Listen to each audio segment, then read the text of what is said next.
很多人还没注意到，8月出台的一份重磅文件，有一段极为关键的表述，关系到能源格局的大洗牌，加快西北风电光伏、西南水电、海上风电、沿海核电等清洁能源基地建设。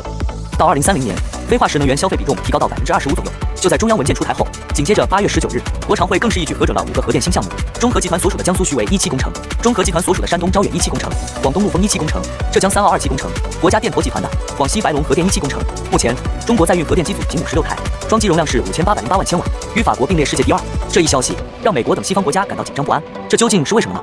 中国在核电技术上的突破，也让美国等西方国家破防。这次获批的5个核电项目，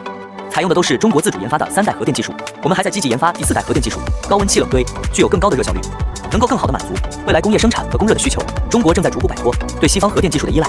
掌握了关键核心技术。AI 有着吃电狂魔的称号，中国目前就有超过250个制算中心，这些 AI 制算中心耗电量大，对于电力供应的稳定性要求也很高，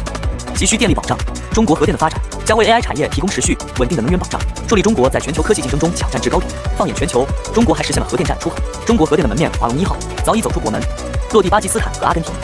未来，中国核电狂魔或将像高铁一样开进更多国家和地区。你对中国核电的未来发展有何期待和看法？核电是目前世界上大规模可持续供应的主要能源之一。核电装机容量的多少，通常反映了一个国家的经济、工业、科技等各方面水平。那么，中美俄作为世界上最受关注的3个国家，国内核电站数量差距有多大？我国目前又有多少座核电站？美国作为世界第1经济大国 ，GDP 高达27.36万亿美元，占世界经济总量的25%。虽然美国崛起时间比较晚，自1776年独立后，在经过漫长的工业化、战略转型以及科技发展，才在19世纪末成为全球工业产值最高的国家，并在20世纪通过1战2战迅速完成原始资本积累，成为世界超级大国。但即便如此，美国依旧是最早开始发展核电产业的国家。1942年，世界上第1个核反应堆在美国芝加哥大学诞生，自此标志着美国正式开启核电领域发展之路。1951年，美国建成了世界上第1座核电站——实验增值堆1号，并首次向电网送电。1961年，又建成了第1座真正意义上的商用核电站——洋基核电站。该核电站坐落于新英格兰维蒙特州的布拉特尔伯勒镇，毗邻康涅狄格河。建成使用后，美国核电事业更加成熟，并在此后几十年里开始大力建设核电站。截止到目前，美国核电站数量多达93座，占全球总数量的1/3。这些核电站每年可为全美供应近20%的电。作为核电技术的先驱，美国在世界范围内更是占据绝对地位。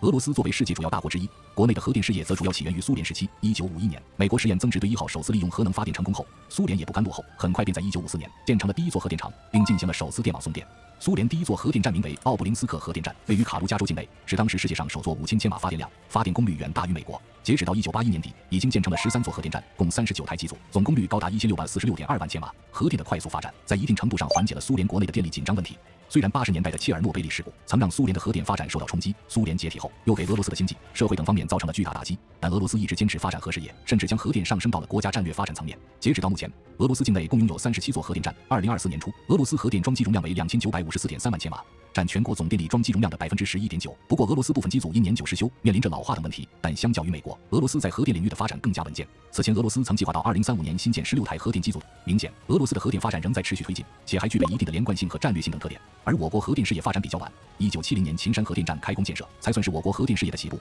1991年，秦山核电站投入运行，并实现并网发电，这才实现了中国大陆的核电零突破。到了2006年，随着我国经济的快速发展，对电力的需求量不断攀升，核电建设才逐渐进入快速规模化发展阶段。与此同时，核电也逐渐在我国经济和能源可持续发展中占据重要地位。截止到2023年底，我国正在运行的核电机组共55台，正在核准以及建设的电机组36台。2023年，核电机组累计发电量高达4333.71亿千瓦时，但只占全国总发电量的4.86%，明显要远低于美国和俄罗斯。而我国的电力目前主要还是依靠火力和水力，其中火力发电占比高达66%以上，水力发电占14%，另外还有风力发电占比9%，太阳能发电占比6%。明显，我国电力具备多样化、规模化等特点，且接下来随着我国可持续发展的不断推进，清洁能源将成为我国未来开发的重点。